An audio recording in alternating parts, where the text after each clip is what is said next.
I do think love exists, and I think most people, when they think of love, they think, okay, when you fall in love with a person, you care a lot about them, so the next reasonable step is marriage, and you make it work because you love that person. I think it's conditioning that we believe that when you find someone, you fall in love with someone, the only way that that love is real, the only way that that time was worthwhile is if you spend the rest of your life with that person. By doing that, we devalue all the relationships in our lives. Yeah. That's not a reasonable expectation to think that love, relationships, and marriages are going to go down like a Taylor Swift song. Hopefully they don't. Well, I mean, the positive ones.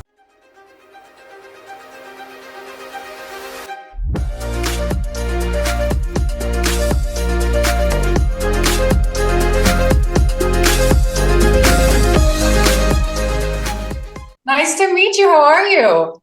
Very good. Thank you so much for having time, really. Absolutely. Thank you for asking me and having me on. Yeah, I just discovered your content a few weeks ago and I love it. I love it so much. So I really wanted to meet you and to chat with you today. Oh, thank you. I really appreciate that. Insanity is brand new. It's the Fun Philosophy podcast. At some point, I've realized that we are acting on programmed patterns. Like we grow up already in some things, we buy into them directly, like into how should we behave in society? How are our relationship lives? How is our job life going? Like our life is planned before we even start living it. And I thought to most people, it doesn't really feel good. So we see that when we see all this men in midlife crisis or just family lives that don't go so well because people just start creating family without them really wanting to do that. So it's just like, expectations from society and we just follow them. And I thought maybe it's because we never really think about what we actually want because we don't understand who we really are. And that's super fine because we also change or our personality changes. But maybe there's something within us, like a passion or something that doesn't change. And maybe a little voice that we can hear if we just pay attention to it.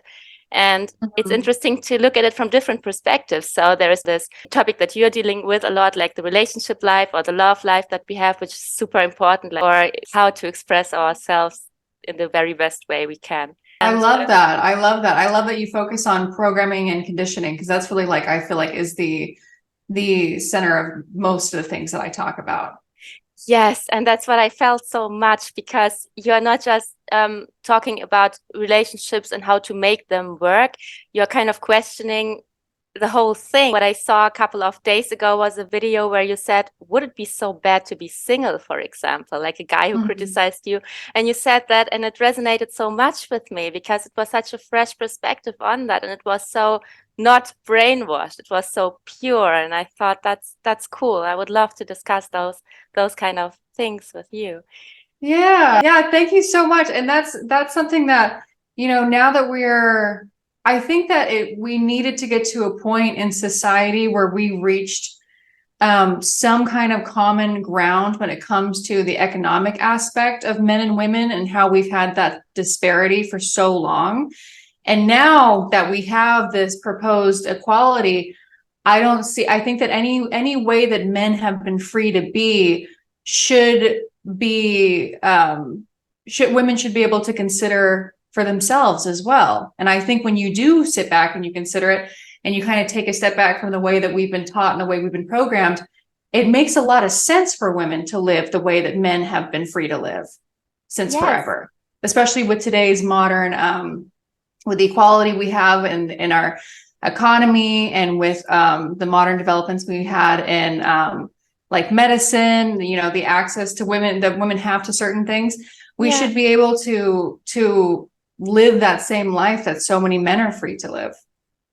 Definitely. I mean, we are kind of different, from each other. So men and women are not just physically different. We also have a different psychology. Sometimes I'm not sure if our preferences are the same. I guess we should have probably the same freedom to express ourselves, but I'm asking myself if we would use the freedom in the same way. Well, I think that it often is, the question boils down to, is it biological or is it a social conditioning? Yeah. And I think that there obviously is a biological component to it. And the reason why men have been able to control the narrative for so long is due to brute strength and not having the responsibility of being the bearers of life. So that's something that is easily imposed onto women, and that we have a large responsibility for once that responsibility is put onto us. And for such a long time, we didn't really have a choice on whether or not we were to take on that responsibility. It was kind of like, if you're a woman, you're expected to be a mother. And after all these years, we still have that expectation. But on top of that, if you're over a certain age, the majority of women do start facing questions of, where are the kids? Where's the husband? Even if you are a career woman, even if you're working, you are still expected to be a child bearer and a keeper of a house and a loving, devoted wife who, is constantly being mindful and providing their husband of what their needs are. So it's just this constant existence of being selfless, of giving and giving and giving and giving. And now with modern feminism, which I'm all for in many ways, but one aspect of it that I don't agree with is that we are still expected to be beholden in all those ways, but now we're expected to also give to the capitalistic structure. So we're expected to raise these workers, to give birth to these workers, to raise these workers to be the perfect women for our husbands, and we're expected to work. So it didn't actually create equality. It just created more of a workload on an already heavy workload that women have to face. And that to me is not biological. I think the only thing that makes men and women different biologically in a psychological way is hormones. Otherwise, it's exactly the same. Yeah. You know what I mean? So, and I think that nowadays, since we have so many things that vary our hormones, and a lot of it is social conditioning, there's no reason why certain women shouldn't be able to choose a similar option that men have been able to enjoy without being ostracized or scrutinized for that decision. Yeah, so many men on the internet, especially, they say the purpose of a woman should be getting children. And I'm originally from Eastern Europe, so I'm from Ukraine, and I live in Germany. So I got this German education somehow, but still my family and going back in my ancestry, then you find people who were raised in a very traditional way. So I also know this perspective, like, you are there to give birth to kids. And for example, I never felt it so much. So since I'm a kid, I never played this games like this mom and dad game, family stuff. I was never for that, but I love my job. I really love doing what I'm doing. I'm a copywriter, I'm creative. I like that. I wouldn't say I'm a career woman because I'm not focused on my career. I'm just focused on doing what I love. Germany's really good about that. Germany, like countries like Germany and Denmark are really good about equality. The understanding probably in society is really modern, but there is still something in our subconscious, I would say, that makes us believe that there's something weird about not going this path, this regular family path. I feel that a lot because I get these questions also. I mean, people start getting quieter and quieter because it doesn't lead anywhere to talk to me like that. But I experience that a lot, and also with other women my age. And what I get from that is that people they have this extreme programming, and they think that we are unhappy having this life. So somehow they believe that it's fulfillment. It's pure fulfillment to go just in this one direction, to be just the woman in the family in a traditional role.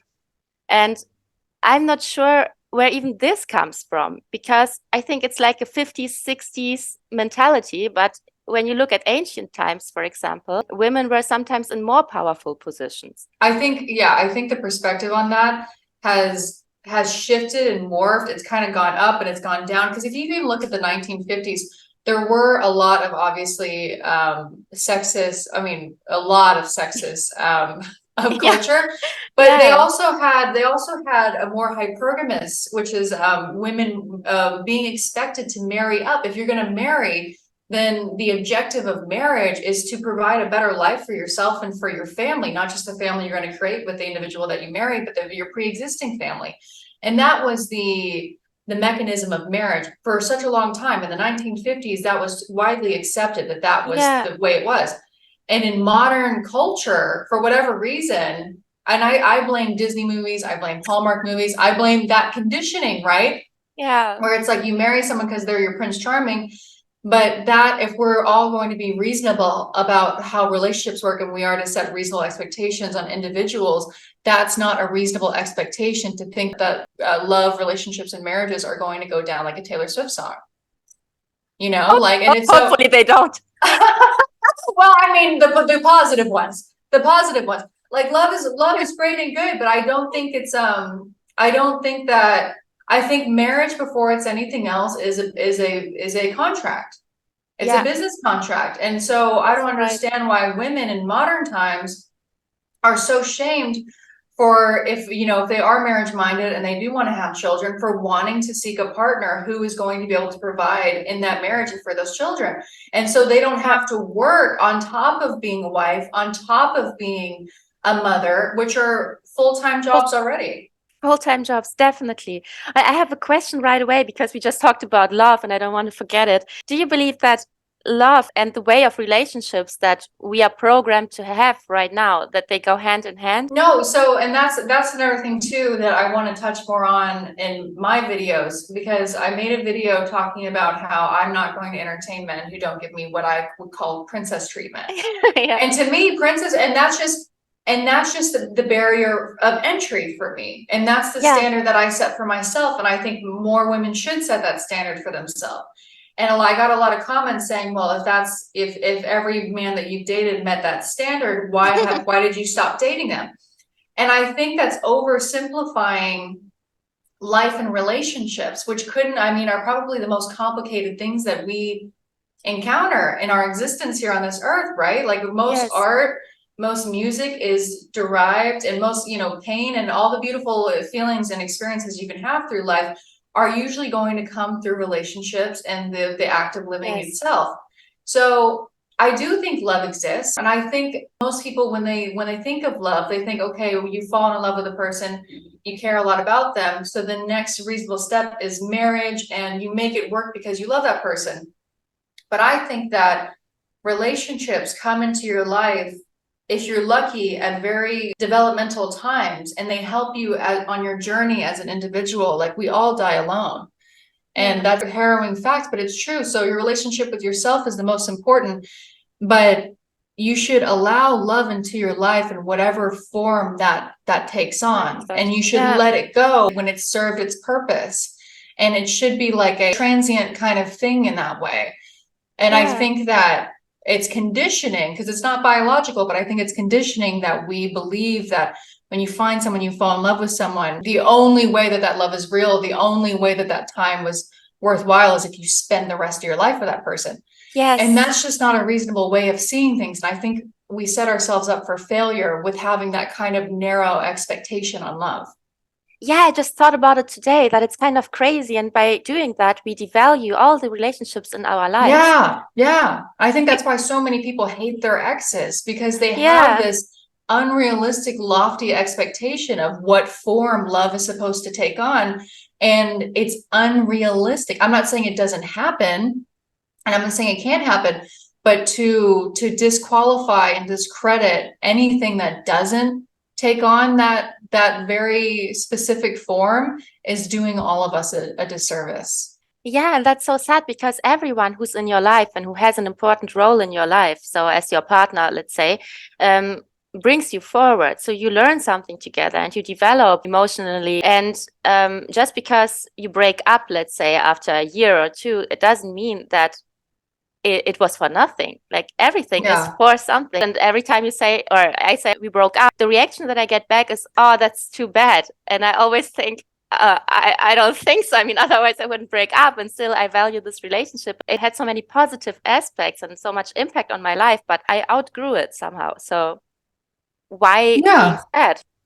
Yeah, and that's another thing that surprises people. Like, the men that I've dated, I have a good relationship with all of them. Does that mean that? And that's another thing people say, it's a red flag to be friends with your exes. And it's like, why would you discard a person who you cared about so much, unless the basis of the relationship was entirely superficial and physical and transactional? which again, the same people spouting this kind of rhetoric are the same people who believe that relationships shouldn't be transactional and they shouldn't be just superficial and shallow. So you have something deeper than those elements with this person, and you're just going to discard them because, again, they couldn't fit into this very narrow, rigid ideal that you had, that I don't think you had it. I think you were taught that that's something you should have. You know what I mean? Yes, it's also a story again. And for me, it's actually a red flag when someone has a bad relationship to all their exes.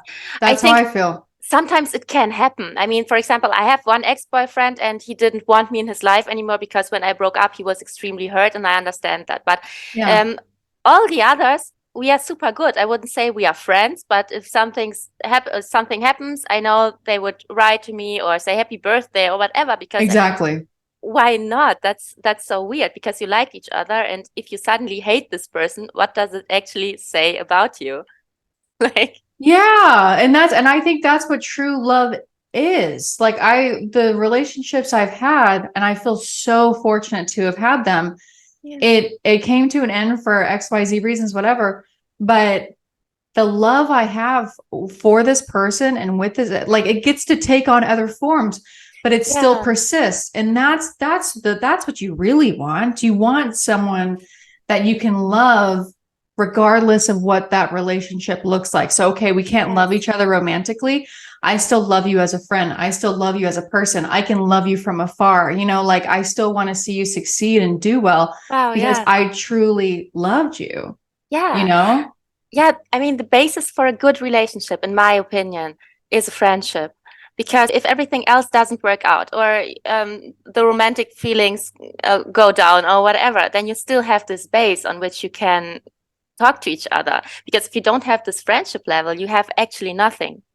You just have this superficial relationship, which has no worth at all. Yeah. And that's another reason why I tell women, well, I do believe that I think women's company is valuable. I think our time is, and again, I made a video on that just based on what the market says, if we're going to for nothing else. But I think that it should be more of the expectation that we ease into relationships with the opposite sex, because there has to be a basis of respect, and it can't be transactional. Again, that's something that is often like, you know, I have to pay for your, isn't that a transaction? It's like, no, it's not a transaction. That's just based on, if you want to boil it down to a market and value of time, that's based on that. I am traditional in that way. But I think that, you know, men should court women, and you should take time getting to know a man so that you can establish that friendship, and so you can establish some kind of relationship and some kind of connection that's outside of something purely physical. Because again, then you activate a hormonal aspect of it, you know, that I don't think is a good foundation for something that could be healthy or reasonable. You know what I mean? Does that make sense? Definitely. It makes total sense to me. I also agree on what you said about love that transforms, because when you break up, for example, you still have a friendship. It's love again. Friendship is love, and it's just a transformed love. And there's no time wasted in that. No, you know, like, and I think that's the only way that you really have wasted time, is when you go into a relationship. And I think a lot of us do that, where we go into relationships and we say, hey, I have this ideal that I put in my mind, or society put in my mind. I have this concept of love, and if you don't love me in XYZ ways, then there's something wrong with me. There's something wrong with you. Instead of you know, if it doesn't if it doesn't take on this form, then something wrong happened, and it's my fault or it's your fault. I think both men and women are equally responsible for this. You know what I mean? Instead of being like, you are your own person with your own lived experiences, I'm my own person with my own lived experiences, and we are going to gradually incorporate each other in our lives and see what form that takes. And if it doesn't take a form, and have no expectation of what that form may be. And if it doesn't, then it's not your fault. It's not my fault. We're just two different people. And it's not reasonable for me to project an ideal or like a preconceived expectation onto you. You know, that's more my responsibility than it is the other person's. Why do you think we have so many expectations on our partners? Because and this is and that's like there are a lot of people who give out relationship advice and who give out advice to women. I think most of the things that I have to say and most of the advice I give are on, like how you started off the call with talking about programming and conditioning. That's where most of my mentality stems. So I think the reason why we have that ideal is because we have been conditioned to believe through movies, through media, through music, that our value as a person, and especially women, but men too, our value stems on whether or not someone loves us romantically. A lot of our identity and a lot of our personhood comes from whether or not we're loved romantically. So, and I think the reason for that being is because, and this is going to be like a little tinfoil hat, but I don't care. I think I'll just speak on it. Whenever I talk about the government or I talk about conditioning, I'm referring to the government and the conditioning of the United States, because that's the country that I've always lived in. Yeah. So, and I don't know enough about other countries to know to make these claims. But in terms of the United States, I think that was purposefully done because I think they want people to mindlessly create children because children become workers. And it used to be people had children to farm their own land. And, they were basically workers for their own family businesses.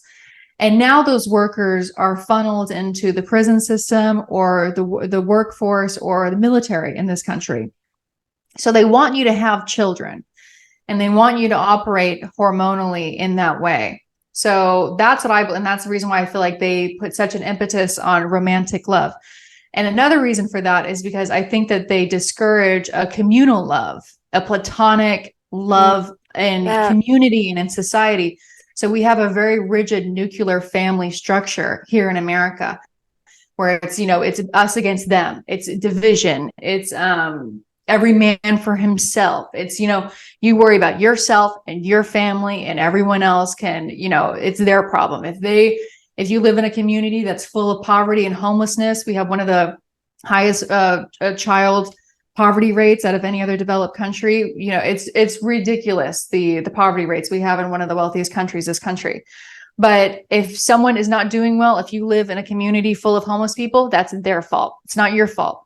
It's not, we don't see things in terms of community or country, which we should with the nationalism we have in this country, but we see them in terms of nuclear family structures. And so that's why romantic love is so heavily seen as what defines you as a person. You know what I mean? Well, yeah, I really got goosebumps from that. I feel that a lot.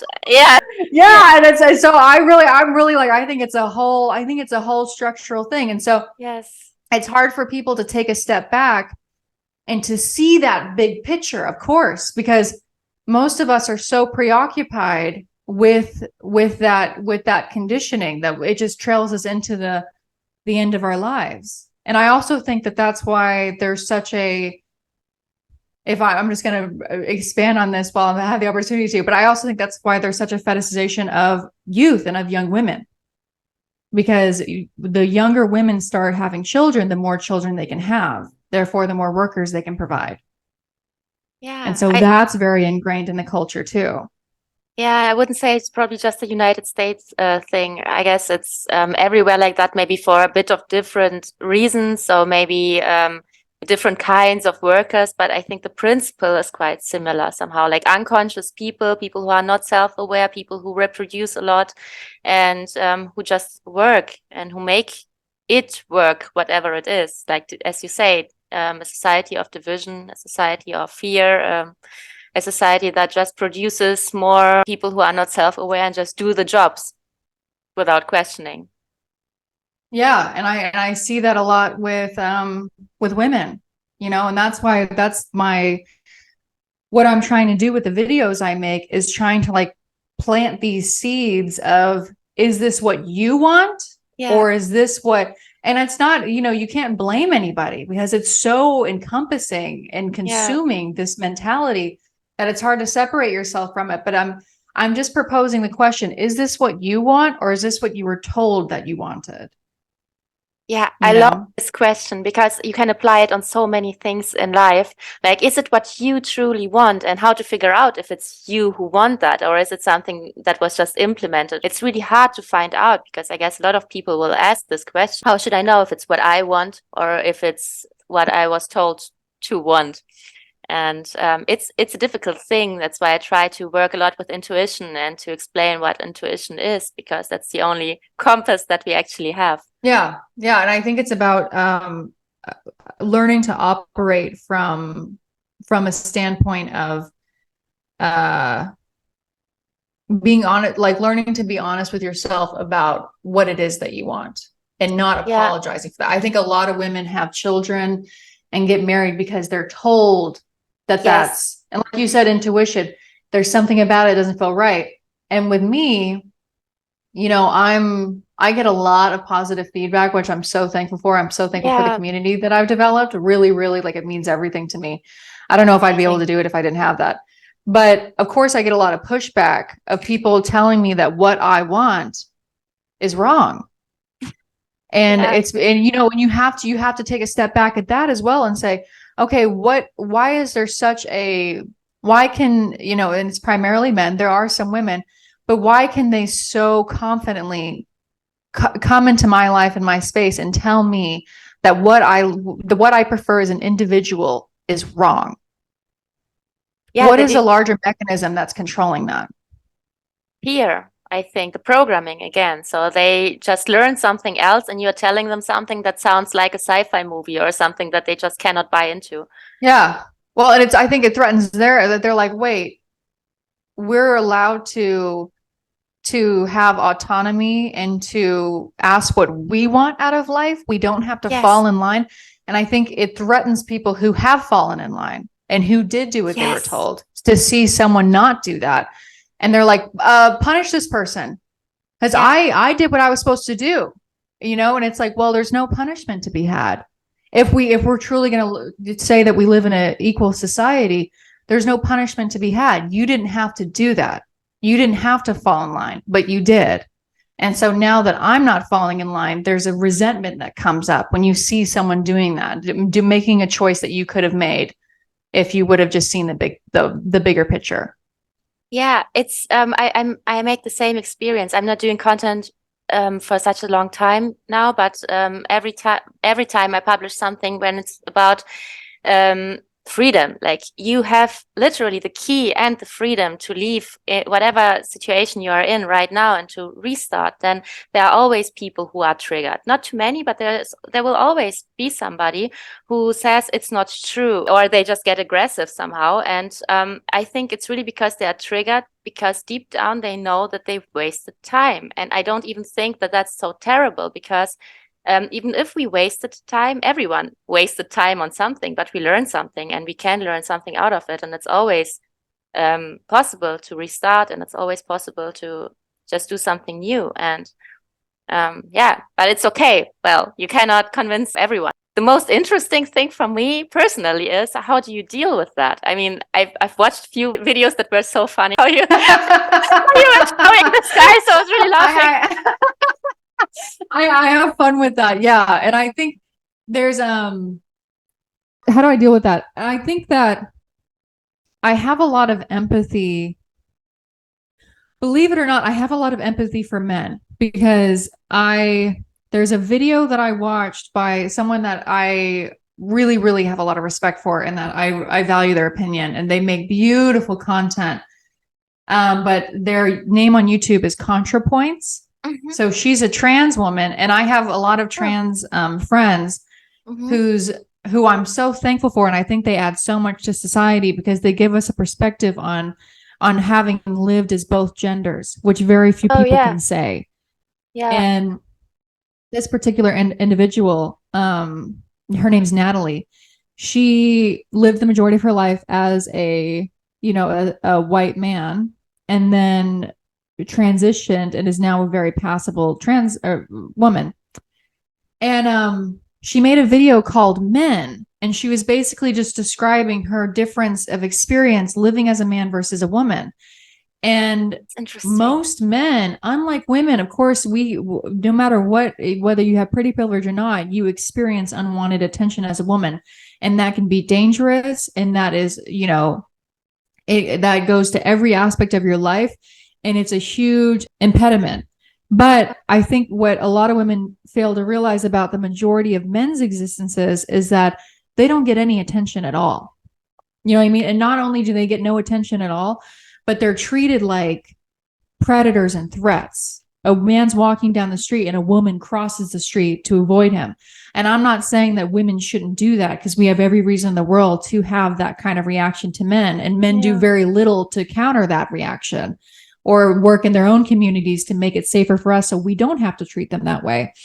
But when I get negative comments like that from men, I do make the occasional funny bit, because of course it's frustrating for me, because I'm just like, oh my gosh, you could have just not said anything. You could have just stayed in your lane. But so if they set themselves, you know what I mean? If they set themselves up for it, at the end of the day, I am making content. There is an entertainment aspect of it. Sure. So if you're going to set yourself up for it, you're going to set yourself up for it. But I try not to be too cruel or disparaging to these men, because I really do have a lot of empathy for them.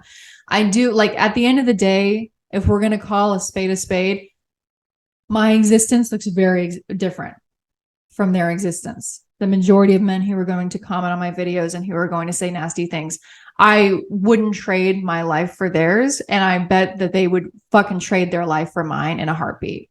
You know what I mean? Like, even though they're men, and that's the thing too. Like, I think that as men, they've had the control of the narrative for so long, and it's really scary, because they are cogs in the machine the same way we are. But the one privilege that they had, the one advantage they had, is that they were men. At least they were above somebody. You know what I mean? Like, even though they constantly had a boot on their neck as well, they were above somebody. It's the same argument. And again, I'm just referring to the United States, of the poor white man and the poor black man. Mm-hmm. The poor white man upheld that structure because at least he wasn't the poor black man. You know what I mean? And that's why racism and division was so driven for that reason. So the same goes for sexism. And I think a lot of these men are freaking the fuck out because they have to evolve and they have to adapt the way things are going. Yeah. And there's going to be a period of time where there's going to be a lot of pushback. Women aren't going to fucking be having it. So they're either going to adapt, and there will be an uncomfortable period of adaptation that they're going to have to accept, or they're just gonna, struggle in the water. And that's what a lot of them are doing. And it's very sad to see. And like, I have a lot of empathy for that state that they're in. Yeah. But that's why they are so grumpy on the internet and leave comments like that. That's why they're so grumpy. But and a lot of women, it hasn't even caught up to a lot of women that we live in the time that we live in now. This is the best fucking time to be alive. That's truly what I believe. But I know that what everyone goes around saying is like, oh, it's, it's rough times. No, this is the best time. Yeah. You got to get your nose out of your phone. And trust me, I have my fucking nose in my phone all the time. So I know, you know what I mean? But take a step back and look at the time that we live in now. And especially for women, we have all the resources and tools we need to shift it entirely. Yes. And take back the power entirely, which we should have had the whole time, because we are the bringers of life into this earth. Yes. That's the most powerful shit in the world. And so, we should have had more than we've had, for sure. It should have at least been equal, but it hasn't been. So there's going to have to be a swing in the pendulum that's gonna make a lot of people uncomfortable. Yeah, I find it so cool what you say about taking back the power, because I really believe that this is true. I was just discussing it with one of my best friends, because I asked her, what do you think the purpose of a woman or purpose of a man is? Because currently it's even difficult to say, or people struggle with even making a difference there. I just deactivated my Twitter account because people are just ranting the whole time on what is a man, what is a woman, and there are discussions I don't want to be involved in. It's just ridiculous. But I thought more about what is the purpose, like, let's say the biological, maybe on energy level, whatever, like, what is the purpose? And she answered it in a way that made me think a lot. And I think she's right. She said the purpose of a woman is to lead, and the purpose of a man is to protect. And I really love that, because I have the feeling that women make really good leaders because they are made for bringing life into existence. They are made for responsibility. And men are perfect for protection. I mean, physically and also mentally, because if a man is able to to control himself, to be self-aware, and to be in charge of of his life, of his emotions, of his thoughts, then he's super powerful. And then he can protect this life that women bring into existence if they decide to do that. But actually, there is more than just one way to bring life into existence. You can do it by giving birth to a new human, but you can also just be creative, because it's also a super female trait to be creative, for example, and it's also bringing something into existence. Yeah, I mean, statistically, I think there are studies that show that female CEOs and female government officials, I don't know about the government officials, but I know female CEOs have better results when it comes to productivity and from, the development of their businesses. So the lie that women don't excel and aren't meant for leadership positions is, has been proven false. And like, we need more women in those positions so we can continue to dispel that narrative that I just think isn't true at all. I think that, and since women are the bringers of life into the earth, I think that we have a sense of responsibility. You know what I mean? Like, I think that, like, I used this example before, but if we have a vase, and for this vase, for example, we'll say a society. Mm-hmm. If we have a vase and there's two people, I built this vase. I took the glass blowing classes. I sat down with this vase. I put a lot of arduous work into developing this. And you gave me some money for the materials, and then you went about your merry way. Who's going to feel more of a responsibility for that vase? Who's going to be more protective of that vase? And who's going to put that vase on a pedestal? And whenever guests come over, hey, be careful. You know what I mean? Like, who's going to feel more personally tied to that vase? Or it could be a painting or whatever example works for you. Yeah. And I think that's the way it goes for men and women. I think men have a lot of great tools when it comes to providing and protecting based on their physical anatomy and based on the regulation of their hormones. I think they have a more regulated hormonal, but since we are, it's understandable that ours wouldn't work the same way because we literally create human beings in our bodies. Yes. And so women, with that being said, since we are literally the foundation of societies, we deserve to be provided for and protected, especially by the men who are romantically interested in us and who would like access to our bodies. Yes, I love this. Yes. I don't think that's unreasonable at all. And I don't know where we got to the point of that even being a topic of discussion. It doesn't make any sense to me. It feels like women became desperate.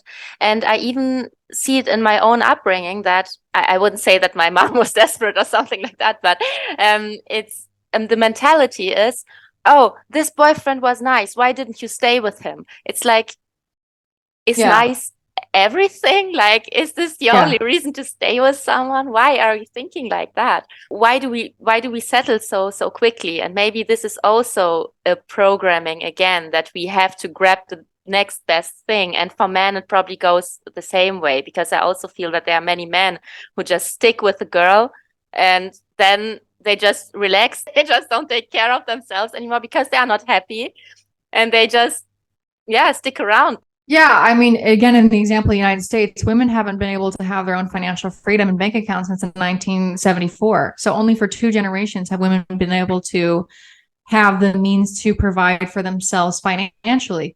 So if you have a partnership between 2 people and both people are supposed to provide what they agreed to provide, but then one party is withholding crucial fundamental resources from the other that were promised to the other, and the other has no form of recourse. You know, they have no one advocating for them. They have no way of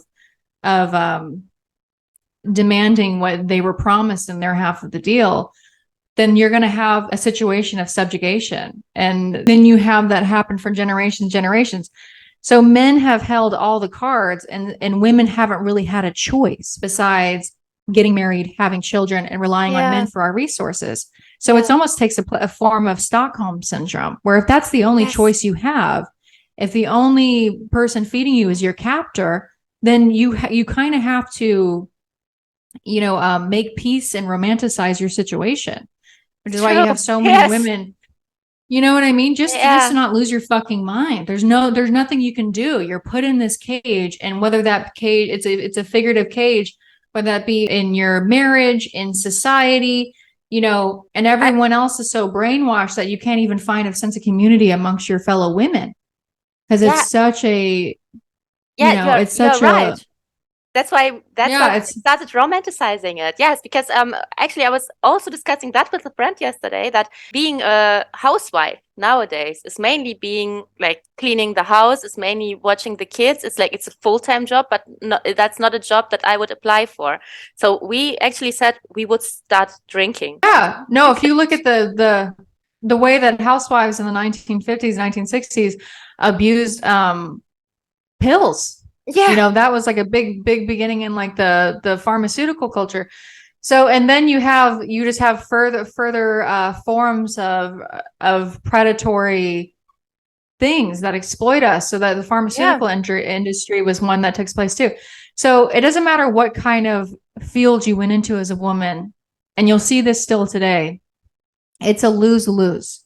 Yes. You're not going to win. You're not going to win. You're not going to win because it wasn't set up for you to win. The only way that you win is if you shut up and you comply and you do what you're told, and you completely forfeit any sense of autonomy or freedom or individuality. And that's what slavery is. That's exactly what slavery is. Slavery doesn't always have to be totally physical or explicit. It can be something that's mental too. And it can be something that is pervasive and insidious and generational. And so that's why women have been that idea has been so passed on. But for a lot of us, like my grandmother's Korean, and I asked her one day, I was like, are you, and she's, very traditional. She would not let me date a man who couldn't be a provider. To her, that made her fucking stomach turn. She was like, no, that is not what's going to happen. And one day I asked her, I was like, are you upset or disappointed that I haven't gotten married yet? And she was like, you don't need to. Wow. Like, you live in a time now where that's not something you need to do to provide for yourself. So why would you? Marriage was something that women did to give their lives a type of meaning, to provide for themselves. If the only option you have is being a housewife and having children, why wouldn't you want to marry wealthy to at least be able to have a nice experience in that kind of indentured servitude, like I said? But that's not what we have to do anymore. So I don't see, and again, people can do whatever they want to do. I see marriage as a business contract. That is the way that it formed. It's never been about love. Only in recent years has it been about love. Yeah. And I think that was intentional too. But I don't see why anyone would want to get married. I think that it's an archaic idea. It doesn't serve a purpose anymore. It's in modern times with the privileges and the type of economy that we have now. I love this view on this whole thing, really, because I also asked myself, what do I want? Because I had relationships, options to have this kind of life. And for now, what I feel is I want to experience myself. I want a fulfilling life, whatever it means. It can be in a marriage, it can be without. This is like such a freeing thing also to know that there is nobody anymore who can give you any reasonable answer why you should do that, why you should get married, why it's so important. Well, if you ask a bunch of anonymous profiles on TikTok, they're going to tell you so you don't end up alone with a bunch of cats. And that's another reason why there's the fetishization of young women, is because there's this imaginary wall that's spouted where once you reach a certain age, no one's going to be interested in you. So you better settle down now. And even though you could marry, like, if that doesn't make any sense, because like, aren't you going to get married to a man? You're still going to age. So is there going to be is he just not going to be attracted to you at a certain age, but you're still married to him, and then he can do whatever, but you're in this marriage because it's better than not having a man around at all? And most married women would say, no, I would rather live alone than have to be someone's maid and nanny and last resort. That's not a very fulfilling existence for me. So I don't see where the threat is there. I think it's a lie. It's such a lie when people tell you that you won't be attractive for men anymore when you are old, it's for example. Such a lie. And it's a lie that so much of us buy into, because I moved to Los Angeles to be in the modeling industry. And so I definitely bought into being very afraid of getting older, so afraid of getting older. A lot of my mentality stems from, just to get personal, is the fact that I don't really act on it, but I'm attracted to women. I can see why men would be attracted to women. And I found older women so attractive. And I'm like, and so that's what I started to be like, but older women aren't unattractive. They are attractive. And I see people be attracted to them. And then the highest search term on things like Pornhub is MILF. You know what I mean? So all the evidence is saying that there, you know what I mean? And I'm like, so why do women hit a wall, but men don't hit a wall? And all these questions led me to, it's a fetishization of young women. And it's upheld by men who have been susceptible to this programming, this intentional programming of fetishizing youth for the purpose of population and for creating workers. It doesn't have hold any merit. It's not based in any kind of reasonable. It's so false. And I experience it a lot since I was 16 or 18 or whatever. There were never so many men like right now who are hitting on me, and I'm way older. I'm an adult. That's what I'm saying. And I feel like it's like, why wouldn't you get more attracted? Because I'm a very active person. So I have, a better body than I did when I was younger, because I mean, all these days and days and days have accumulated of me of training and being in the gym. So I obviously have a better body than I would when I was younger, because time has accumulated of my hard work in that way. And then I have a better sense of self. I dress better. I have, I know what works for me. I've really discovered myself, and that's attractive to someone who actually is attracted to people for their personhood and for the substance of who they are as a person. But when you're fetishizing people, then yes, you're going to be once you're over 25, you're not, and that's it's a conditioning. And for a lot of men, it's a trauma thing. I think for people like Leonardo DiCaprio, people who, I think he was fetishized for his youth. So that's why he's stuck there. But it's nothing to glorify or to admire. It's something to really pity. What would you want with someone who wants a little girl who's not self-aware? What, you wouldn't even see this man. So why would you care? Yeah, why is that something for me to aspire to? Yes. Yeah, no, I'm glad. And that's what I'm trying to tell women too. I'm so glad that I have the opportunity to date now that I'm older, because now I know that I'm not dating pedophiles. It's when I was younger, and I thought a lot of women do, when I was younger, when I was 19, 20, 21, I was I'm just so mature. And I was in a lot of ways. But then I look back at photos of myself at that age, and I was like, I looked like I was fucking 13 years old.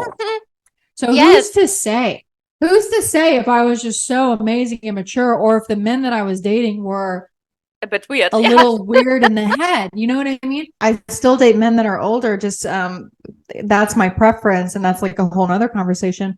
But at least I know that they're not overtly pedophile. You know what I mean? At least I'm I look forward to getting older and older and knowing that the men that I date aren't weirdos. Yeah, and I feel way better than when I was, let's say, 20 or 22, and I look at my pictures from that days. I look younger than before, better, fitter. And I just think, no, I know. And it's all depends on how you take care of yourself. But I think that attractive people are attractive people. And I think that you can be attracted to what you're attracted to. But if you're only attracted to extremely young people, that is not, and I think more as a society, we're beginning to be okay, You know, like, I don't know why we accepted that before. I think it's because only one type of person was holding the pen for forever. Yeah. But more and more, we're like, that's fucking weird. If you're only attracted to 18, 19-year-old, 20-year-olds, that's really strange. weird. Yes, and they look super young. And when I see people who are that age right now, for me, actually, they look like 12. I don't make a difference. Oh my gosh. It's yeah, and I think that that's another thing that age is so relative. You know, like, I think that if when I was 16, I thought a 27-year-old was old because I'm 16.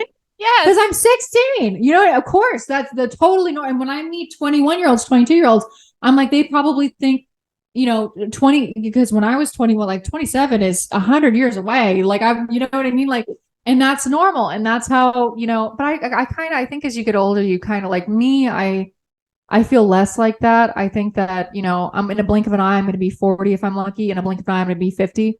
Yeah. And I'm looking forward to that so much. There's not a fear in that anymore. You know, it just comes with so many more beautiful things to experience. But of course, like, it's normal for younger people to see older people and them to appear much older than they are. Yeah. And then as you get older, you look at younger people and you're like, oh my gosh, you know, like 18 are babies. And that's another thing that you kind of realize is, I look at an 18-year-old and I don't see something that I could be sexually attracted to. I see a child. If you're an adult and you look at someone like that and your brain does anything differently, I'm sorry to tell you, but there's something that went wrong. I guess there's something wrong with you. Yeah, because I also have the feeling like, oh, that's sweet, or I want to adopt you, or something like that. You know, if you're talking about, like, people often like attribute the biological factor into things, but if you're talking about a society that is prosperous, older people's responsibility with younger people is to protect them and to foster their growth. Yes. That's our responsibility. Our responsibility is not to put more on that already full plate of developing into an adult and figuring life out.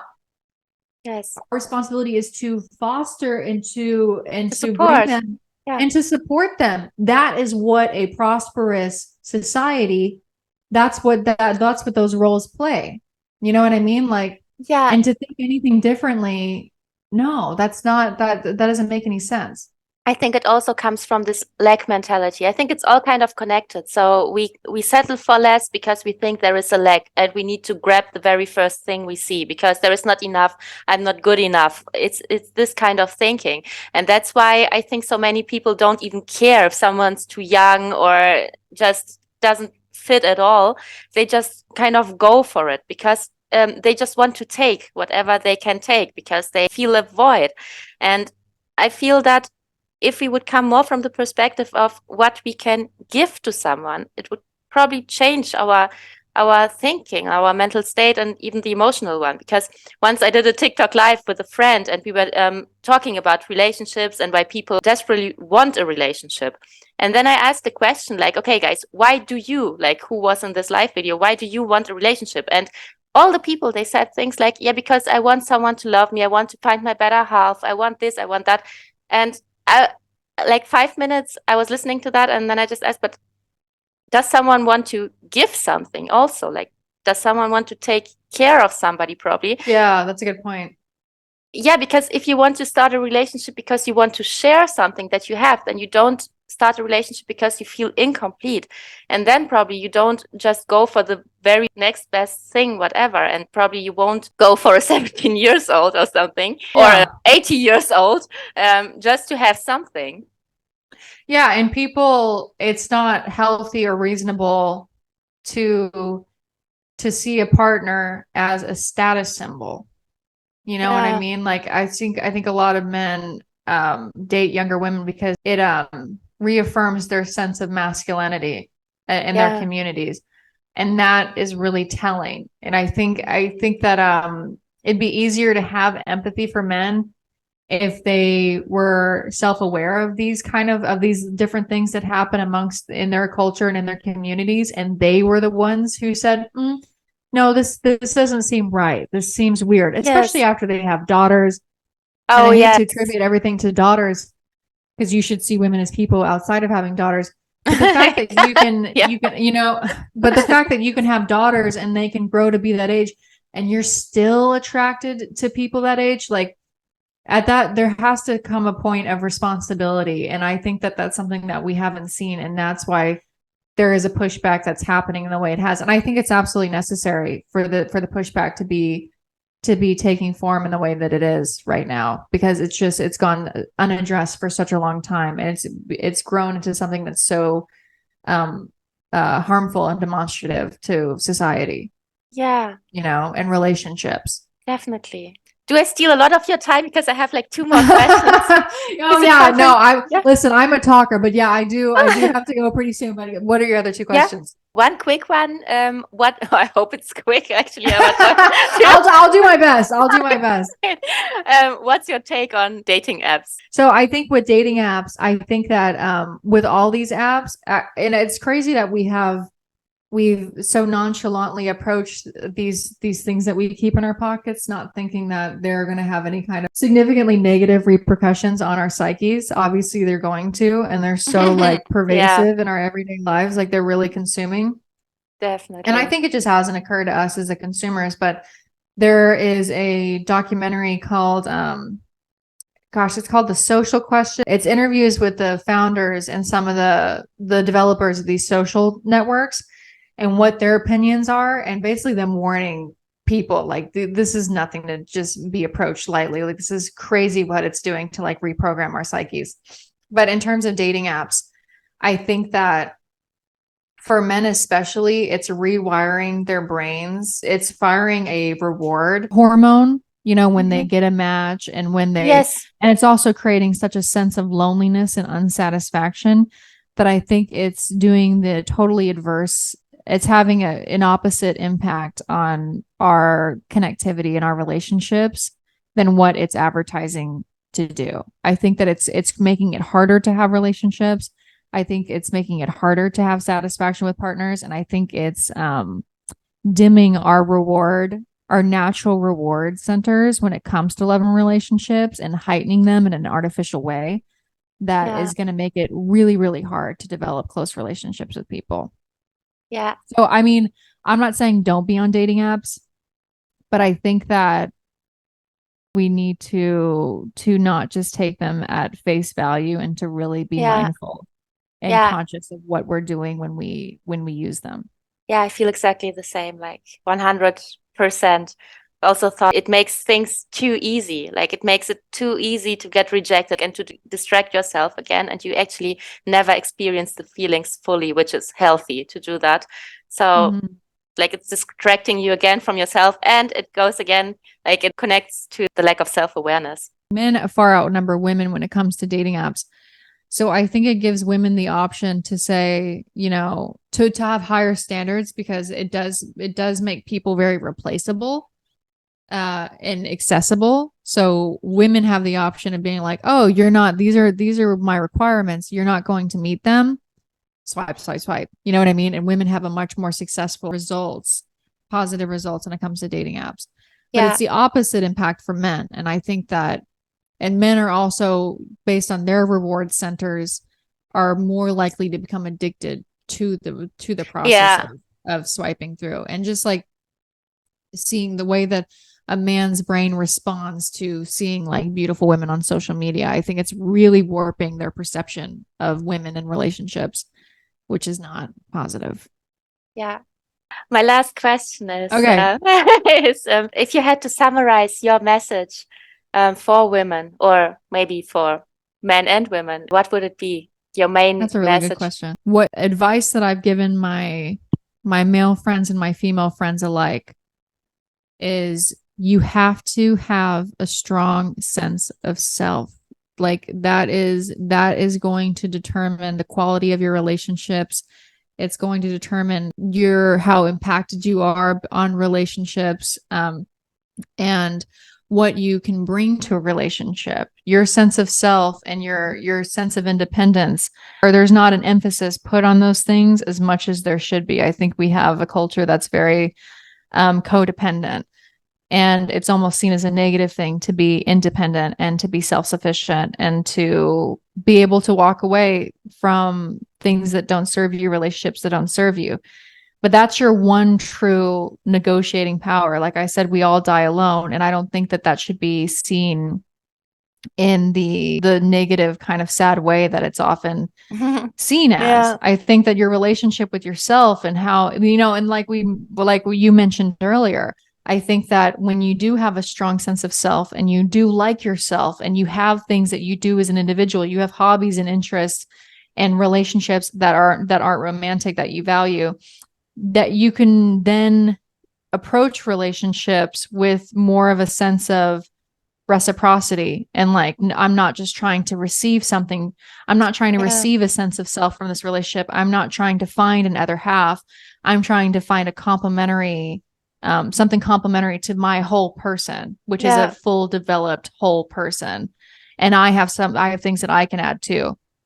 And if you don't have that, then I think that you are setting yourself up for failure if you're pursuing romantic relationships at all. I think that that is like the fundamental, and that's what we should be teaching in our children at a young age, a strong sense of self, a strong sense of identity, of independence, of individuality, and of passions and interests that are outside of external factors, especially relationships. Yes. Thank you. Amazing. Thank you. Thank you so much for having me on. This was so much fun. Oh, I me really as well. appreciate it. I love the podcast. I'm so excited Thank you. Thank to you see so the much. final Really. result. Yeah. Yeah, you're inspiring. Really. Oh, thank you. Have a good rest of your day, and I will Thank you. talk to You you too. later. Bye.